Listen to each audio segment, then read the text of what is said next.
Hello everyone, स्वागत है आप सबका एक बार फिर से हमारे इस चैनल पे। आज फिर आप सबके सामने हाजिर हूँ एक नए लेक्चर के साथ में। आज की क्लास में हम डिस्कस करने वाले हैं कम्युनिकेबल और नॉन कम्युनिकेबल डिजीज़। उनके रिलेटेड कुछ हम PYQs करेंगे और उन PYQs को हम डिटेल में एक्सप्लेन करेंगे। दिखने में तो 1 2 3 क्वेश्चन होंगे या ओवरऑल हमारे पास में 10-15 क्वेश्चन होंगे, लेकिन अगर आप एक क्वेश्चन को ढंग से समझते हो तो उस क्वेश्चन के अंदर आपके 4-5 क्वेश्चन तो बनेंगे ही बनेंगे। इसलिए आप क्वेश्चंस को ढंग से देखिए, फोकस होकर देखिए। एक क्वेश्चन को आप अच्छे से समझते हो तो आपके पास में बहुत सारे और भी क्वेश्चंस उसके रिलेटेड पूछे जाएंगे, तो आप उन्हें आसानी से सॉल्व कर पाओगे।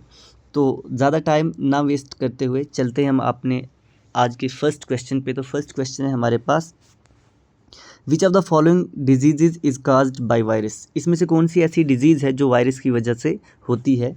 फर्स्ट ऑप्शन है हमारे पास ट्यूबरकुलोसिस, सेकंड ऑप्शन है मलेरिया, थर्ड ऑप्शन है इन्फ्लुएंज़ा और फोर्थ ऑप्शन है हमारे पास कॉलरा। अगर हम ट्यूबरकुलोसिस की बात करें तो ट्यूबरकुलोसिस हमारे पास में एक बैक्टीरियल डिजीज़ है, एक बैक्टीरियल डिजीज़ है। माइकोबैक्टीरियम ट्यूबरकुलोसिस एक बैक्टीरिया है जिसकी वजह से ट्यूबरकुलोसिस होता है, या इसका दूसरा नाम टीबी भी है। अगर हम मलेरिया की बात करें तो मलेरिया एक पैरासाइट की मदद से होती है, एक पैरासाइट की मदद से होती है जिस पैरासाइट का नाम होता है प्लाज्मोडियम विवेक्स। अगर हम इन्फ्लुएंज़ा की बात करें तो इन्फ्लुएंज़ा एक वायरस का नाम है जिसकी वजह से बीमारी होती है।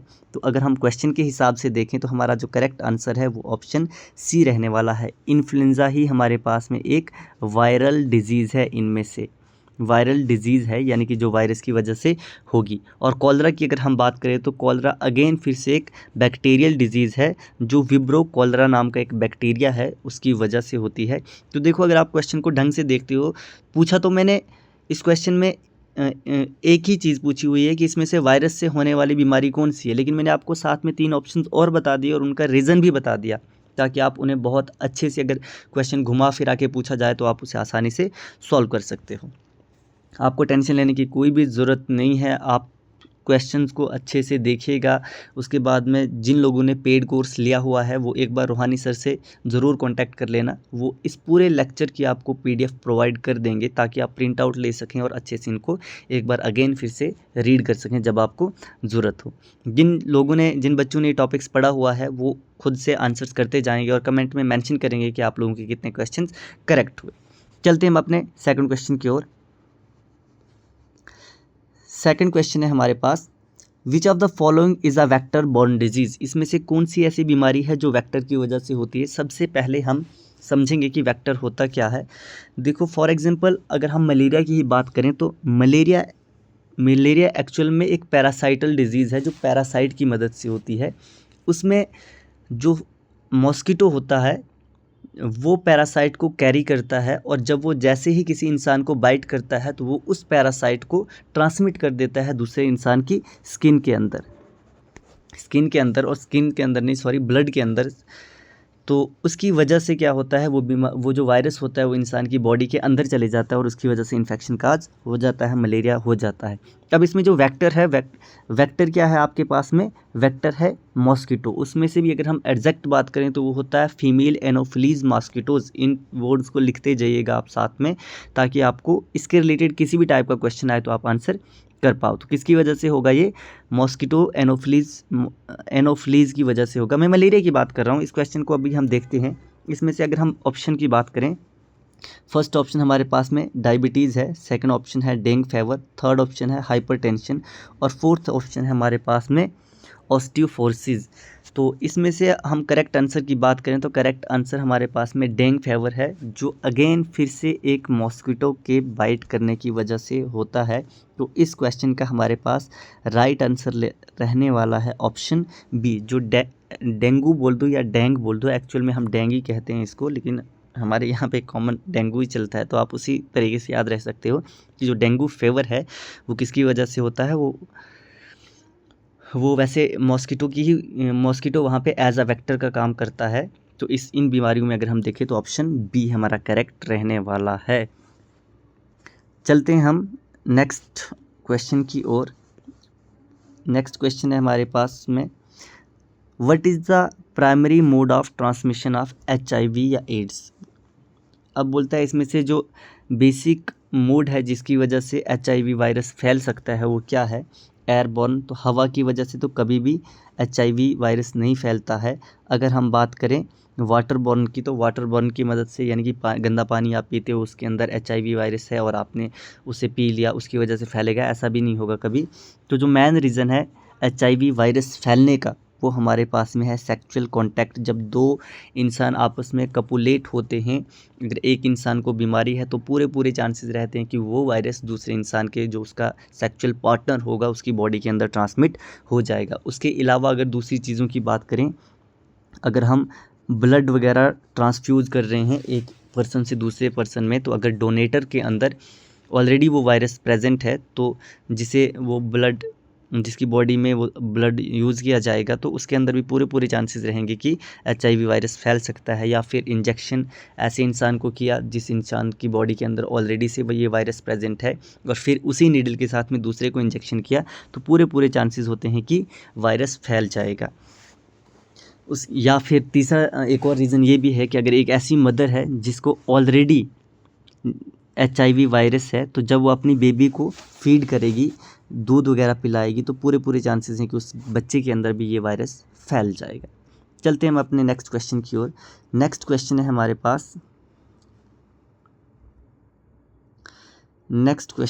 पास, which of the following is not a symptom of tuberculosis. इसमें से कौन सा ऐसा ऑप्शन है जो ट्यूबरक्लोसिस TB का सिम्टम नहीं है? क्वेश्चन को ढंग से समझना है, पूछा है कि नहीं है।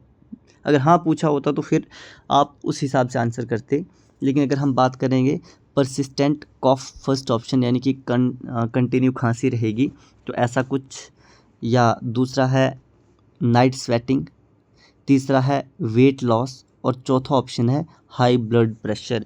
तो इसमें अगर हम फर्स्ट, सेकंड और थर्ड ऑप्शन की बात करें तो ये तीनों के तीनों सिम्टम्स हैं ट्यूबरक्लोसिस के, लेकिन क्वेश्चन में पूछा हुआ है कि इसमें से कौन सा ऐसा सिम्टम है जो ट्यूबरक्लोसिस का सिम्टम नहीं है। तो हाई ब्लड प्रेशर जो है वो ट्यूबरक्लोसिस का सिम्टम नहीं है, तो उस हिसाब से आपका करेक्ट आंसर रहने वाला है ऑप्शन डी। चलते हैं हम अपने नेक्स्ट क्वेश्चन की ओर। नेक्स्ट क्वेश्चन है आपके पास में, विच बैक्टीरिया काज कॉलरा। इसमें से कौन सा ऐसा बैक्टीरिया है जिसकी वजह से कॉलरा होता है? अगर आपने ढंग से क्वेश्चन को पढ़ा हो तो फर्स्ट क्वेश्चन में ही मैंने इसका आंसर आपको बता दिया हुआ था। तो इसका राइट आंसर आपके सामने दिख रहा होगा आपको, जो विब्रो कॉलरा है उसकी वजह से ही आपका कॉलरा डिजीज़ होती है। ये एक बैक्टीरियल डिजीज़ है जो बैक्टीरिया की वजह से होती है, उस बैक्टीरिया का नाम है विब्रो कॉलरा। फर्स्ट ऑप्शन में भी मैंने आपको डिटेल में बता दिया हुआ था, जिसकी वजह से आपकी बॉडी डिहाइड्रेटेड होना शुरू हो जाती है, आपकी बॉडी में पानी की कमी होना स्टार्ट हो जाती है। तो ये कुछ कम्युनिकेबल डिजीज़ थी। अब हम बात करेंगे कुछ ऐसी डिजीज़ की जो नॉन कम्युनिकेबल हों, यानी कि एक पर्सन से दूसरे पर्सन में आसानी से नहीं फैलती, आसानी से नहीं, बिल्कुल फैलती ही नहीं है। इसमें फर्स्ट क्वेश्चन है आपके पास में, which of the following is a non communicable disease. इसमें से कौन सी ऐसी बीमारी है जो नॉन कम्युनिकेबल डिजीज़ है?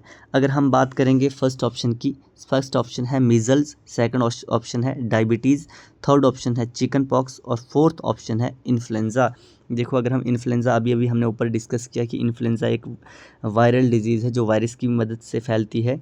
अब यहाँ पे अगर हम देखें तो जो डायबिटीज़ है हमारे पास में, ऑप्शन बी, जो डायबिटीज़ है वो हमारे पास में एक नॉन कम्युनिकेबल डिजीज़ है। वो एक इंसान से दूसरी इंसान में नहीं फैलती है। डायबिटीज़ को हम कॉमन लैंग्वेज में शुगर कहते हैं। तो ऐसा नहीं है कि एक पेरेंट के अंदर शुगर है तो उसके बच्चों में होगा, या एक इंसान को शुगर है और आपने उसके कांटेक्ट में आए तो वो दूसरे इंसान को भी फैलेगा। तो ऐसा कुछ नहीं रहने वाला है। अगर हम बाकी बीमारियों की बात करें, मीज़ल्स, चिकन पॉक्स और इन्फ्लुएंज़ा, ये तीनों आपके पास में कम्युनिकेबल डिजीज़ हैं। चलते हैं अपने नेक्स्ट क्वेश्चन की ओर। नेक्स्ट क्वेश्चन है हमारे पास, नेक्स्ट क्वेश्चन तो गायब हो चुका है, तो चलिए देखते हैं अपना next question. Hypertension is commonly known as. Hypertension को क्या कहा जाता है? कॉमन नेम क्या है हाइपरटेंशन का? तो पहला है low blood sugar. Low blood sugar अगर होता तो देखो, शुगर लेवल अगर ज़्यादा हो जाता है तो उसको हम डायबिटीज़ कहते हैं, वो हमने अभी ऊपर डिस्कस किया। उसके बाद में high blood pressure, high cholesterol, weak bones. तो इनमें कुछ ऐसा है नहीं। अगर हम रिलेट करने की कोशिश करें तो हाइपरटेंशन को हम कहते हैं हाई ब्लड प्रेशर, यानी कि जो बीपी है वो इंसान का बहुत लो हो जाता है।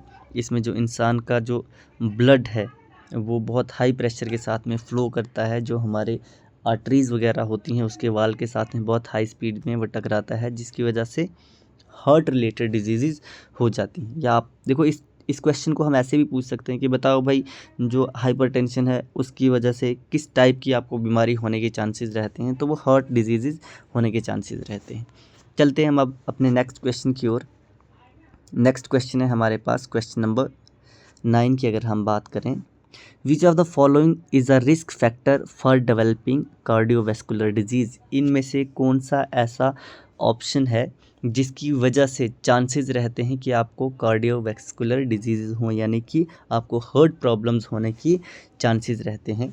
फर्स्ट ऑप्शन है स्मोकिंग, सेकंड है एक्सरसाइज, थर्ड है बैलेंस डाइट और फोर्थ है हमारे पास मॉडरेट अल्कोहल कंजप्शन। तो देखो, एक्सरसाइज तो हमारी बॉडी के लिए इंपॉर्टेंट होती है, उसकी वजह से तो ऐसा नहीं होने वाला। बैलेंस डाइट अगर आप प्रॉपर ढंग से बैलेंस डाइट ले रहे हो तो आपकी बॉडी में कोई प्रॉब्लम होगी ही नहीं। मॉडरेट अल्कोहल कंजप्शन, अगर अल्कोहल आप बहुत मीडियम लेवल का पीते हो तो उसकी वजह से भी उतनी ज़्यादा प्रॉब्लम्स क्रिएट नहीं होती है।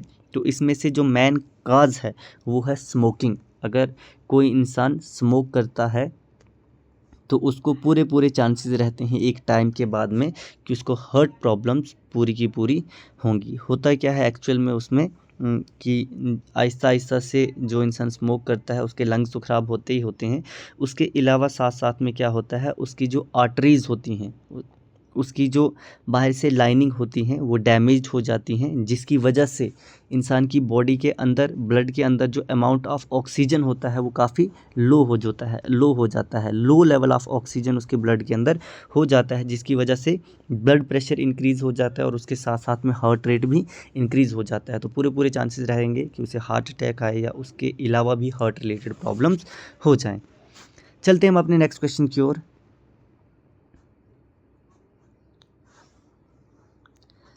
नेक्स्ट क्वेश्चन है आपके पास में, osteoporosis primarily effect which part of the body. अगर एक इंसान को ऑस्टियोफोरोसिस हो जाता है तो वो सबसे पहले इंसान की बॉडी के किस पार्ट को अटैक करेगा। तो पहला ऑप्शन है हार्ट, दूसरा है बोन, लिवर और किडनी।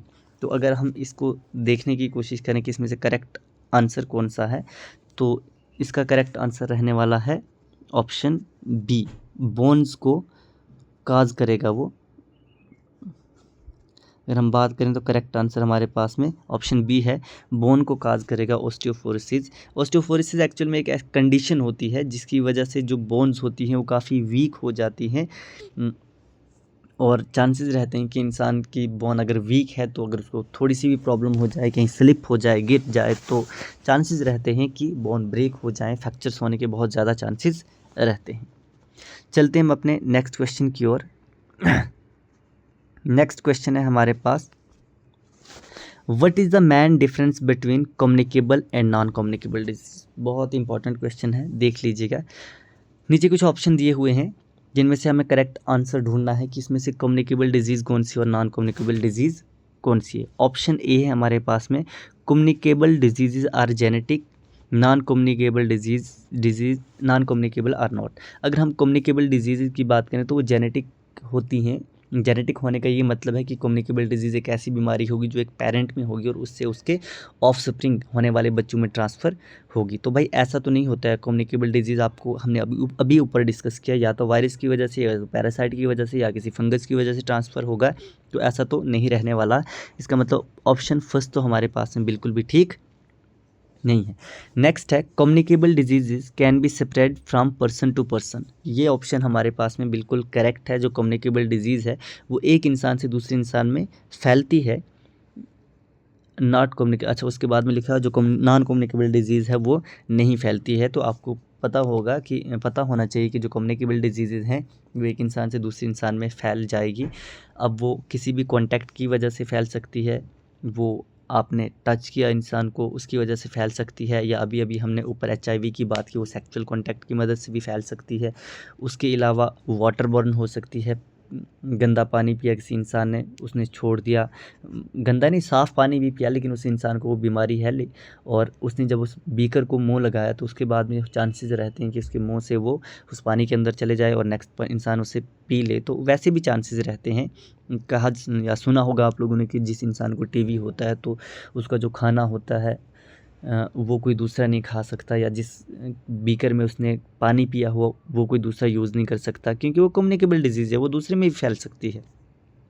अब अगर हम थर्ड ऑप्शन की देख लें बात अगले कुछ बाकी क्वेश्चंस के रेफरेंस के लिए, कि अगर कहीं घुमा फिरा के क्वेश्चन पूछा जाए, communicable disease long last, non communicable disease are short term. बता रहा है कि जो कम्युनिकेबल डिजीज़ हैं वो बहुत लंबे समय तक रहती हैं और नॉन कम्युनिकेबल डिजीज़ कम समय तक। तो ऑप्शन उल्टा दिया हुआ है। एक्चुअली में जो कम्युनिकेबल डिजीज़ होती हैं वो कम टाइम के लिए रहती हैं और जो नॉन कम्युनिकेबल डिजीज़ होती हैं वो ज़्यादा टाइम तक रहती हैं। नेक्स्ट ऑप्शन है कम्युनिकेबल डिजीज़ आर ऑलवेज फेटल।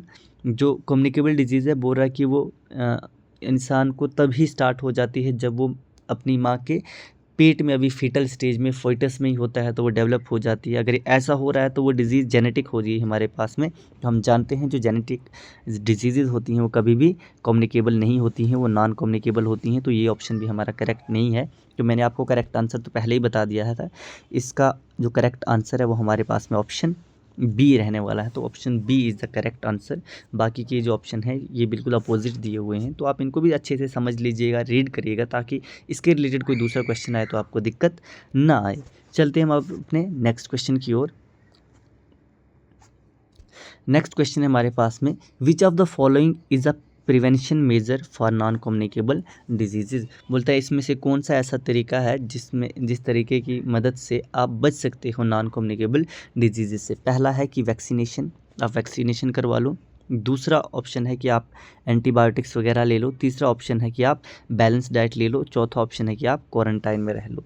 तो इसमें बेस्ट ऑप्शन क्या है कि अगर आप प्रॉपर ढंग से बैलेंस डाइट लेते हो, अगर आपकी जो खाने पीने की डाइट है वो बिल्कुल बैलेंस्ड है, उसके अंदर सारे के सारे एसेंशियल न्यूट्रिएंट्स हैं, तो आपका जो वेट है वो भी हेल्दी रहेगा। उसके बाद में बहुत सारी ऐसी बीमारी होंगी जो आपको बिल्कुल भी नहीं होनी चाहिए, बिल्कुल भी नहीं होगी। पूरे चांसेस हैं कि आपको डायबिटीज़ नहीं हो सकती हैं, आपको हार्ट रिलेटेड डिजीज़ नहीं हो सकती हैं। तो इस टाइप की बीमारियों से आप दूर रहते हो अगर आप प्रॉपर तरीके से बैलेंस डाइट को फॉलो करते हो। एक ऐसी डाइट जिसके अंदर सारे के सारे न्यूट्रिएंट्स हैं। इसलिए कहा जाता है कि आपको पूरे हफ्ते में सेम टाइप का खाना नहीं खाना है। चलते हैं हम अपने नेक्स्ट क्वेश्चन की ओर। नेक्स्ट क्वेश्चन है हमारे पास, which of the following disease is caused by lifestyle factor. इसमें से कौन सी ऐसी डिजीज़ है जो इंसान की लाइफस्टाइल की वजह से होता है। लाइफस्टाइल का मतलब ये है कि उस इंसान का खाना पीना अच्छा नहीं है, या वो बहुत अल्कोहल पीता है, या फिर उसके अलावा वो बहुत ज़्यादा स्मोकिंग करता है। तो कुछ ऐसे फैक्टर्स जिसकी वजह से कोई बीमारी हो। अगर हम यहाँ पे ट्यूबरक्लोसिस की बात करें तो हम जानते हैं ट्यूबरक्लोसिस एक बैक्टीरियल डिजीज़ है। उसके बाद में हम इन्फ्लुएंजा और मीज़ल्स की बात करें तो इन्फ्लुएंजा एक वायरल डिजीज़ है। तो उसके बाद में एक ही हमारे पास में करेक्ट ऑप्शन बचता है, वो है हमारे पास में कैंसर। कैंसर एक ऐसी बीमारी है जो इंसान के लाइफस्टाइल की वजह से होती है। लाइफस्टाइल इन द सेंस कि अगर कोई इंसान बहुत ज़्यादा स्मोक करता है तो पूरे चांसेस हैं कि उसके अंदर कैंसर हो सकता है उससे, या किसी इंसान की जो बॉडी है वो फिज़िकली इनएक्टिव है, बस एक इंसान एक जगह पे पड़े है, किसी टाइप का कोई भी काम नहीं कर रहा है। उसके अलावा अगर हम बात करें तो जो कुछ इंसान होते हैं जो प्रॉपर तरीके से बैलेंस डाइट फॉलो नहीं करते हैं, उनका इम्यून सिस्टम वीक रह जाता है, उसकी वजह से भी ये चांसेस रहते हैं कि उस इंसान को उस टाइप की बीमारी होने के चांसेस रहते हैं। बाकी ट्यूबरक्लोसिस, इन्फ्लुएंजा और मीज़ल्स की अगर हम बात करें तो ये हमारे पास में ऐसी बीमारियां हैं जिनका लाइफस्टाइल से कोई लेना देना नहीं है। ये किसी एक्सटर्नल एजेंट की वजह से होती है। वो एजेंट आपके पास में पैरासाइट हो सकता है, वायरस हो सकता है, बैक्टीरिया हो सकता है, फंगस हो सकता है, उस टाइप की चीज़ों से होता है। चलते हम अपने नेक्स्ट क्वेश्चन की ओर। नेक्स्ट क्वेश्चन है हमारे पास, what is the primary cause of non communicable disease. बोलता है अगर नॉन कम्युनिकेबल डिजीज़ की बात करें तो उसका जो प्राइमरी काज है वो क्या है, अभी अभी हमने एक क्वेश्चन ऊपर डिस्कस किया था, उससे ही मिलता जुलता क्वेश्चन है। बैक्टीरिया तो भाई कम्युनिकेबल डिजीज़ है, वायरस अगेन फिर से कम्युनिकेबल डिजीज़ है। अगर हम पैरासाइट की बात करें तो पैरासाइट अगेन कम्युनिकेबल डिजीज़ ही काज करेंगे। तो लाइफस्टाइल और जेनेटिक्स, इंसान का लाइफस्टाइल की जो चॉइसेस हैं, खाना पीना रहना, और कुछ खास जेनेटिक भी हो सकता है जिसकी वजह से नॉन कम्युनिकेबल डिजीज़ हो सकती है। जेनेटिक फैक्टर्स की वजह से कि किसी का इम्यून सिस्टम कम है, यानी कि उतना स्ट्रेंथ नहीं है, या किसी पेरेंट से कोई बीमारी ऑफस्प्रिंग्स में आ गई। उसके अलावा जो मेन इस क्वेश्चन का करेक्ट आंसर है हमारे पास में ऑप्शन सी रहने वाला है। इन्वायरमेंट की वजह से आपका एयर पोल्यूटेड है, उसकी वजह से हो सकता है। कोई इंसान एक्सरसाइज या डाइट वगैरह प्रॉपर तरीके से फॉलो नहीं करता है, तो चांसेस रहते हैं कि ये बीमारियां कुछ हों।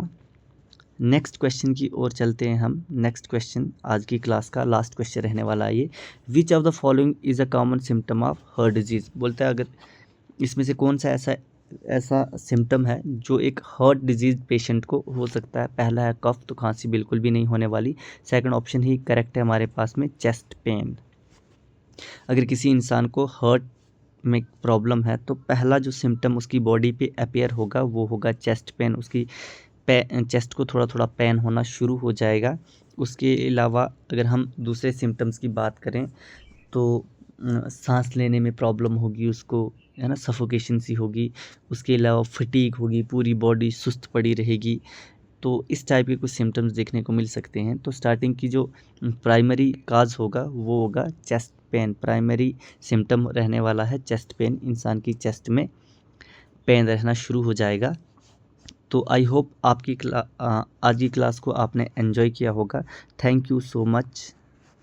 आज आप लोगों का बहुत बहुत शुक्रिया हमारे इस चैनल पे बने रहने के लिए। तो मैं बहुत बहुत माफ़ी चाहूँगा कि मैं आप लोगों के लिए रेगुलर वीडियोस नहीं ला सकता हूँ, लेकिन मैं पूरी कोशिश करूँगा कि दूसरे तीसरे दिन तो मैं वीडियो आप लोगों के लिए लेके ही आऊँ, और बिल्कुल इसी पैटर्न पे आपकी वीडियोस रहने वाली हैं। डिटेल में एक्सप्लेन करेंगे हम चीज़ों को, और साथ में अगर आप 10 15 20 क्वेश्चन कर रहे हो तो उस हिसाब से उन चीज़ों को अगर आप अच्छे से समझते हो तो आपके 40-50 क्वेश्चन उसके रिलेटेड बन जाएंगे। हर एक ऑप्शन को हम डिटेल में डिस्कस कर रहे हैं। आने वाली क्लासेस में ऐसा ही हम करने वाले हैं। थैंक यू सो मच आज की क्लास में। आई होप आप लोगों ने आज की क्लास को एंजॉय किया है। मिलते हैं नेक्स्ट क्लास में, नेक्स्ट किसी टॉपिक में, या आप लोग कमेंट बॉक्स में सजेस्ट कर देना कि नेक्स्ट टॉपिक आप कौन सा मुझसे पढ़ना चाहते हो। चलिए आज के लिए टाटा बाय बाय।